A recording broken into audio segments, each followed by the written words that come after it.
মাদ্রাসা ছাত্রীকে দর্শন করার পরে চাটখিল, সোনামুড়ি, মুস্তাননগরে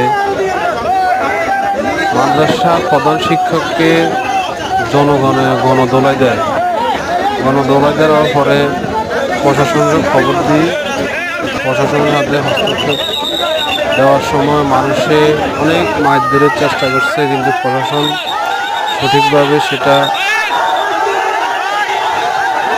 ওই নরকী চেষ্টাকে নিয়ে যায়। কিন্তু উৎসুক জনতা সিএনজির ভিতরে ঢুকার পরে পর্যন্ত অনেকে মারার চেষ্টা করতেছে, কিন্তু নরকী চেষ্টা পুলিশ প্রশাসনের সাথে মোটামুটি সেফলি যেতে পারে। উৎসুক জনতার এত রাগ, এত ক্ষোভ ছিল যে একটা মাদ্রাসার ছাত্রী, 8-10 বছরের একটা মাদ্রাসার ছাত্রীকে পিতার মতন যখন আদর স্নেহ দেওয়ার কথা, সেখানে যদি সে দর্শক হয়, দর্শন করে একটা ছাত্রীকে, তখন আর কার উপর ভরসা করবে? তখন তো কারো কাছে ভরসা করার আর কোনো সুযোগ নেই। তখন আল্লাহর কাছে এগুলো এমনভাবে শাস্তি দেওয়া দরকার যেন এরা যেন একটা লোকের দেখার পরে যেন হাজার হাজার মানুষ যেন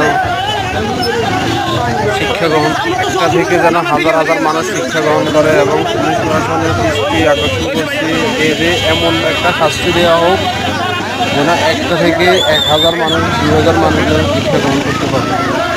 সারা বাংলাদেশে যেন এটা নিয়ে সেই যেন আর কখনো এরকম কেউ চিন্তা না করতে পারে যে এরকম কিছু করবে। তা পুলিশ প্রশাসনে নিয়ে গেছে সাতকিল থানাতে নিয়ে যাইতেছে। উৎসুক জনতা পিছিয়ে পিছিয়ে আছে, অনেক মারধরের চেষ্টা করা হয়েছে। তারপরও পুলিশ প্রশাসন এদেরকে অনেক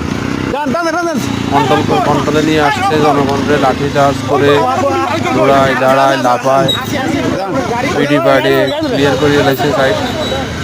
তার পোশাক আশাক দেখে কেউ বলবেই না যে সে এরকম একটা, তার মনের ভিতরে এরকম একটা জঘন্য কাজ করতে পারে। পোশাক আশাকে দেখলে অনেক ভদ্রলোকের মতনে দেখা যায়, কিন্তু আসলে তার মনে অনেক হারামি, অনেক শয়তানি। একটা 10 বছরের ছাত্রীকে দর্শন করছে, দর্শন করার পরে সে তার ওয়াইফে অনেক চেষ্টা করছে যে এগুলারে হ্যান্ডেল করার জন্য, কিন্তু জনগণ শুনা সবাই এই নরকী চেষ্টাকে শেয়ার করে দেন, সবাইকে দেখার সুযোগ করে দেন। আর যেখানে এরকম কাজ ঘটবে সবাই সচেতন থাকবেন, সবাই বাচ্চা কাচ্চা মাথায় দিতে সচেতন থাকবেন।